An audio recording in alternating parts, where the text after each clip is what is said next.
Sveiki visiem! Esam ATA centrā un tūlīt jau sāksim konferenci, kas ir veltīta par godu ICF Latvija 16 gadu jubilejai. Šodien būs lieliski iespēja dzirdēt dažādus lektorus, kas ir profesionāli kouči, uzzināt vairāk mazliet par to, kas tad ir koučings, kā to var izmantot, kā tā rīkus var izmantot gan uzņēmumā, gan katra paša individuālajā attīstībā. Tā kā esam ļoti priecīgi šeit būt un laipni lūgt!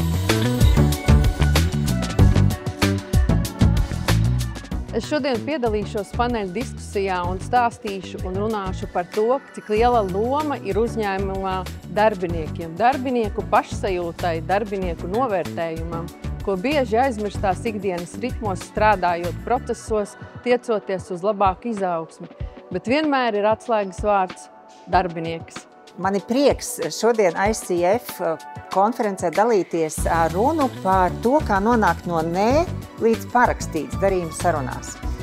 Jā, mums ikdienā ir daudz triku, kā mēs to darām, bet šodien tieši es runāšu par to, kā mēs ar coaching instrumentiem varam paši sev šīs prasmes attīstīt.